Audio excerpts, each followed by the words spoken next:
Those of you who follow my work and see what I do know that I like to play around with opacity and transparency.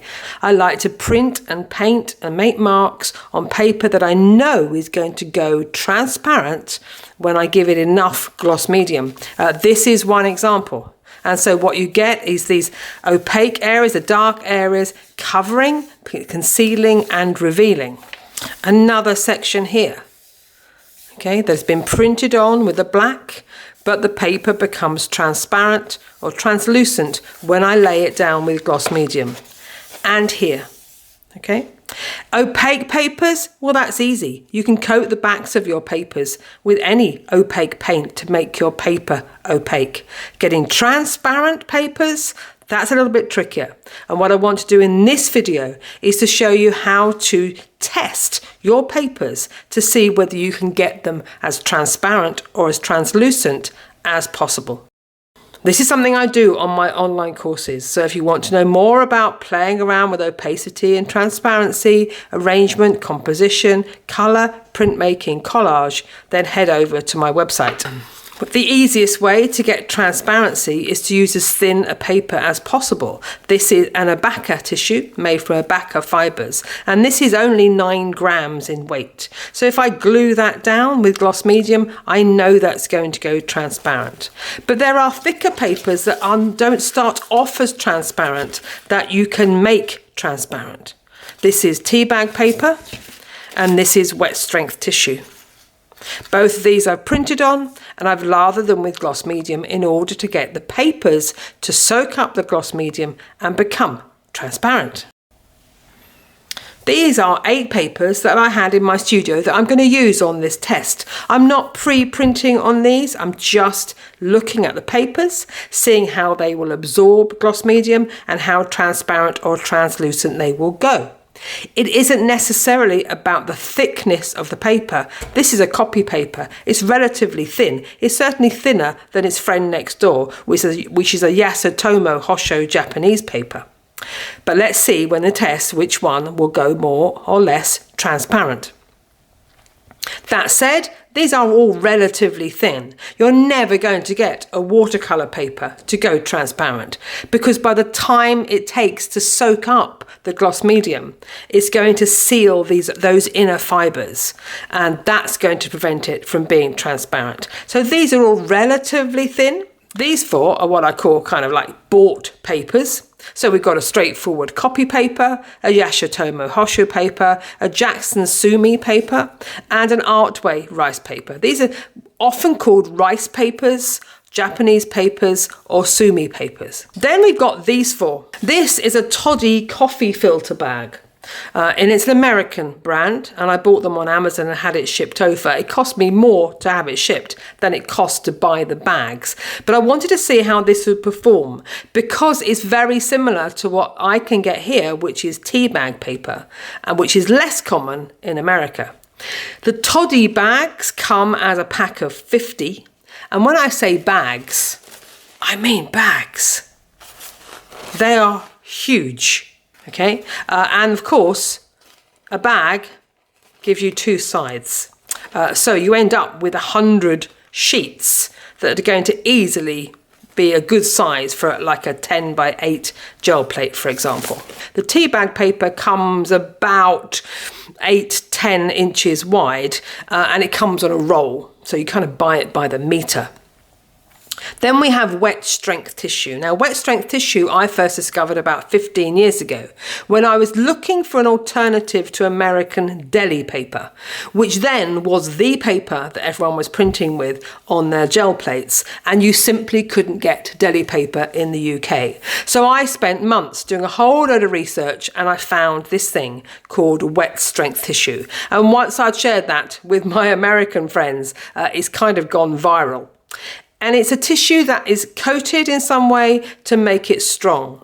There are other tissues you can use though, okay? You can use ordinary tissues because what we're not necessarily thinking about is the strength of this. The strength helps, but the strength in terms of what we're going to do with these doesn't really relate because the polymers in the gloss medium will give your papers strength. So if you have some straightforward tissue paper, just try it, just see what happens.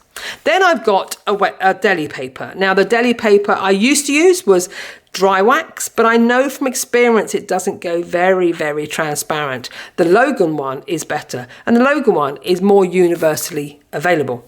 So these 8 papers I'm going to explore for you just to see how transparent or translucent they can go.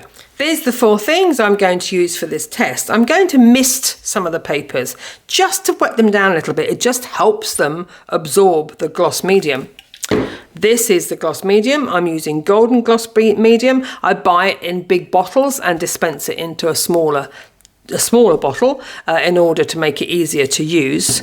I'm using a spreader to spread my gloss medium around, and I'm doing my test on a gel plate. By doing it on a gel plate, I can take them off easily. If you do this test not on a gel plate, you are going to need to hang your bits of paper up, okay? Because if they lie on something, they're going to stick to it. But we're only going to coat the bottom half, okay? And that's for 2 reasons. If we coat the bottom half, I can see a difference between the top and how it is when it's dry. But also a lot of these papers, particularly the Japanese or Chinese papers, they can be a little bit fragile when they're wet. If you coat the whole sheet, you won't be able to hang it up. It's just going to drop. But if you only coat half the sheet, you can hang your papers up. I'm going to start off with some gloss medium on my gel plate, which means I need to work fairly quickly. You could just do a section at a time. And I'm just going to very lightly spritz the bottom of my paper and lay it down. Do that with each paper.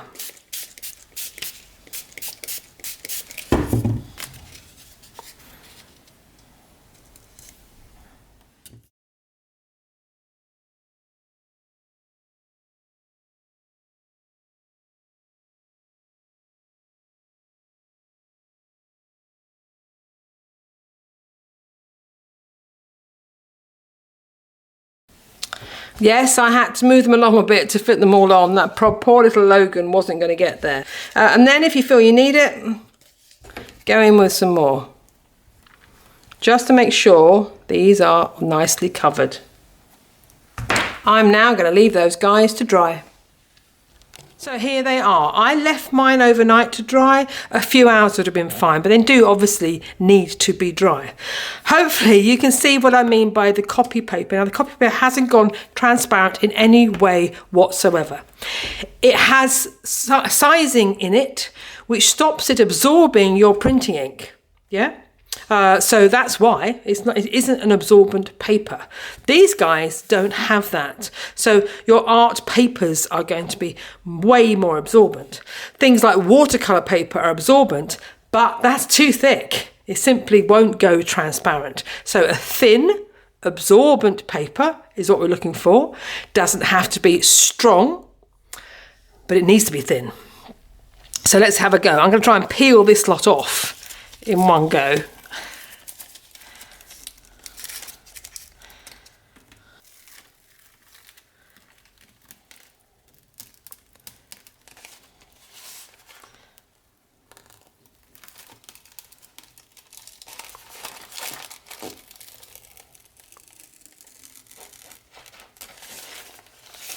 And then move this jelly out of the way. And it probably helps to go on something a little bit darker than my table.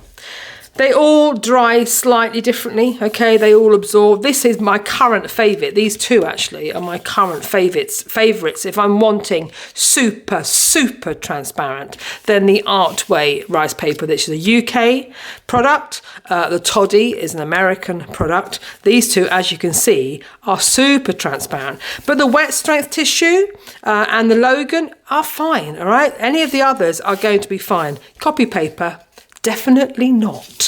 I hope that helps. Okay, you can see my hands underneath. So it's whether or not you want pure transparent or whether you're happy with translucent.